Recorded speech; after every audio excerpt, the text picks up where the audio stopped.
3 டிஜிட்ல என்ன டிவைசர் கொடுத்தாலும் நம்ம இந்த மெத்தட் தான் யூஸ் பண்ணணும். இப்போ நம்முடைய டிவைடண்ட் அப்படியே எழுதிப்போம். 2 1 8 1 1 2.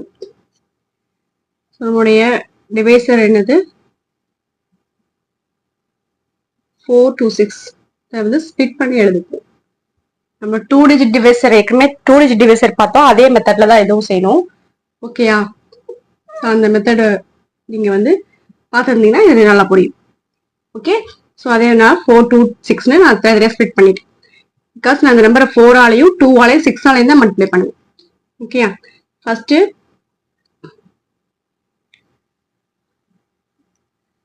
டிஜிட் என்னது இருக்கு? 2 இருக்கு. 2ங்கிறது 4ஓட லெஸ் தானே இருக்கலாம். நான் நெக்ஸ்ட் 2 டிஜிட் எடுத்திருக்கேன். ஓகேயா? அப்ப 21. 4ல எத்தனை டைம்ஸ் 21 நம்மளுக்கு கிடைக்கும்? 4 5s are 20. So 5 time 5 20. Reminder என்னது 1. இந்த ரிமைண்டர் எங்க போகும்? இங்க. ஓகே, அப்ப அது 18 ஆயிடும். ஸோ 18.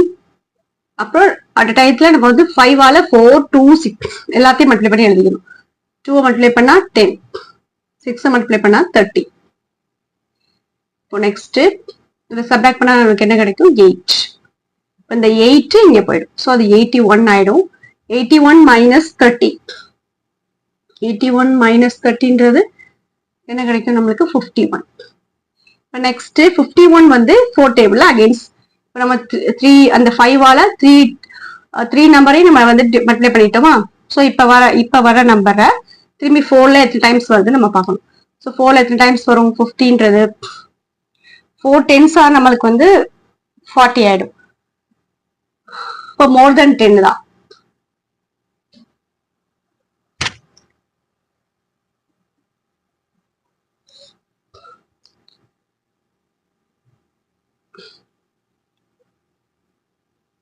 இப்போ வந்து 4 டேபிள்ல 51 பார்க்கணும். 51னா நம்ம 51 எடுத்துக்க வேணாம். ஃபர்ஸ்ட் டிஜிட் 5ங்கிறது 4 விட நமக்கு மோரா இருக்கனால 5 மட்டும் எடுத்துப்போம்.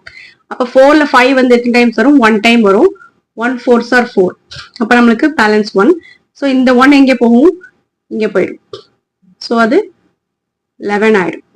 அப்ப அடுத்து 1ஆல 4 மல்டிப்ளை பண்ணியாச்சு. 1ஆல 2 மல்டிப்ளை பண்ணி இங்க எழுதணும். 1ஆல 6 மல்டிப்ளை பண்ணி இங்க எழுதணும். இப்போ 11 minus 2 நம்மளுக்கு என்ன கிடைக்கும்? 9. இப்போ இந்த 9 தான் நம்மளுக்கு இங்க போகும். அப்ப இந்த 9 இங்க வந்துடும். 91 ஆயிடும். 91 minus 6 நம்மளுக்கு என்ன கிடைக்கும்னா 84.